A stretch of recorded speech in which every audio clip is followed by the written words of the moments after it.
I'm Camilla Serrano. I was in Morocco 9 from 1967 to 1969, part of the Foyer Feminin Interior Development Program, Rural Community Development Program in a little village not so far from Meknes and Rabat called Maziz.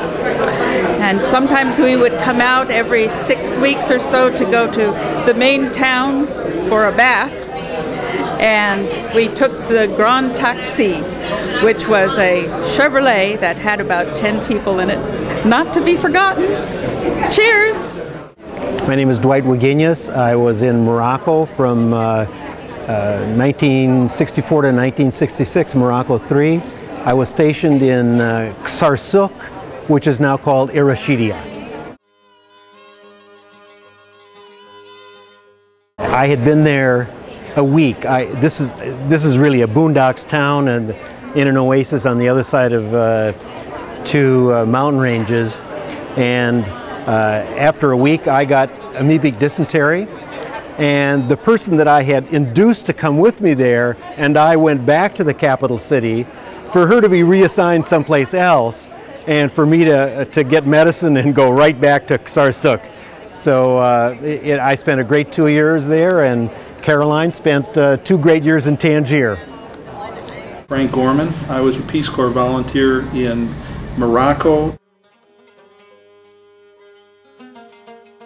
I have had no conversation. I have never seen pictures. You know, once you, well, I guess anyone in that younger age group, when you leave, you mistakenly leave without connection. Mm-hmm. And so, although I had a lot of friends there, I've not had any connection with them, mm-hmm. and I regret that. My name is Mike Knutson, and I was in the forestry program from 1969 to 1971 in Morocco, and I was stationed in Marrakesh, which is one of the largest cities. Frank, say his whole name. Frank Gorman. Yeah. Frank had a black cat, and he lived on like one of the upper floors of an apartment building in Casablanca. And I remember visiting him and seeing the cat there. Some of the other volunteers in Marrakesh were the TEFL teachers, mm-hmm. and got to know them and some of their students. And I still correspond with one of their students. I mean, this guy, he's really only a few years younger than me. He's been teaching school all his life near Marrakesh. And it's kind of, you know, at the time it seemed like I was an adult and he was just a high school kid. But he's maybe only like 5 years younger than me, and he's probably thinking about retirement too. I'm retired. And he wants us to come and see him, and maybe in a year or two we'll be able to go over there and visit with him and his family. So. My name is Brenda Petta. I served in Morocco from 70 to 72. It was a life-changing experience in many, many ways. What I recall most of all was the receptiveness of the people. I taught preschool, and the parents were so excited to be able to have their children at a very young age begin school. It changed my direction in life from wanting to be a social worker to wanting to be an educator. And I feel that it brought out in me skills and talents that I didn't know I had. My name is Ann Larson, now Watts, and I was a Peace Corps volunteer from 1970 to 1973 in Morocco. I was stationed for the first 2 years in Meknes and worked for the Ministry of Youth and Sports as a trainer of teachers for young children.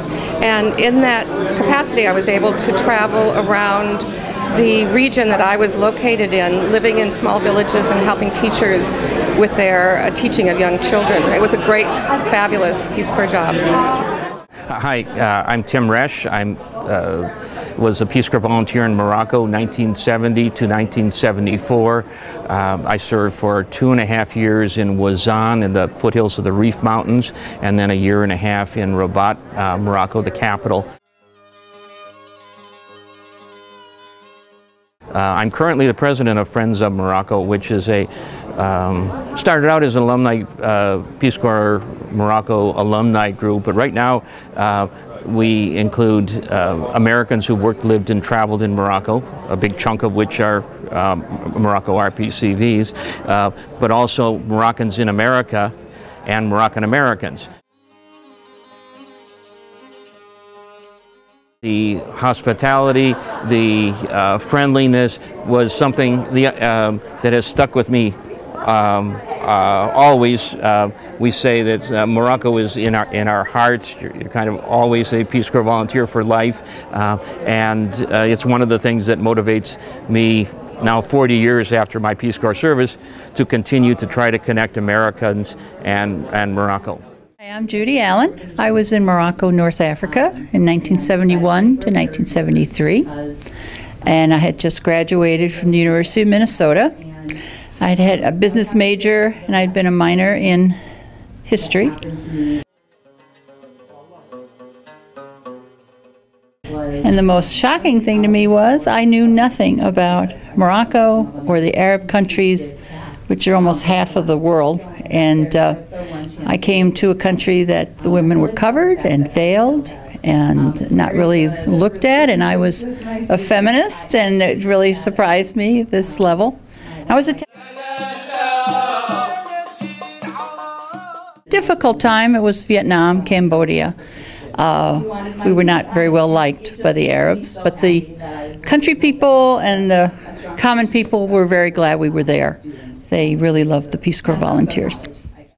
Hi, I'm Arlo Thompson. I was a Peace Corps volunteer in Morocco from 1972 to 1974.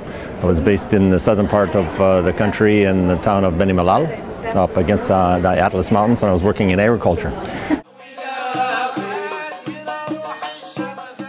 It was a wonderful experience. I was in the Kasbah Tadla perimeter, and so working on an experiment station for the Institute Hassan II, which is the institute that trains new engineers in the profession of agriculture.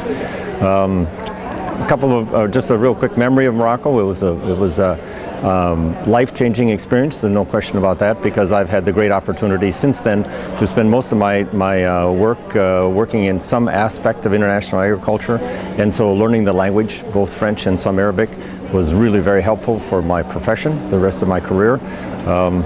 And I can still remember the day I left Morocco, and it was very difficult for me to look out the window and to know that I might not be back to this country, because in fact it was the hardest job that I've ever had, and the job that I maybe loved more than any other job I've ever had.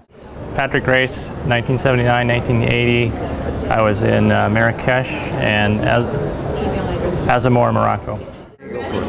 Hello, I'm Huda Fidel, and I was a volunteer in Morocco 1979 to 1981. I spent my first year in a small town, Fakih bin Salah, and after that I switched over to Midelt in the Atlas Mountains.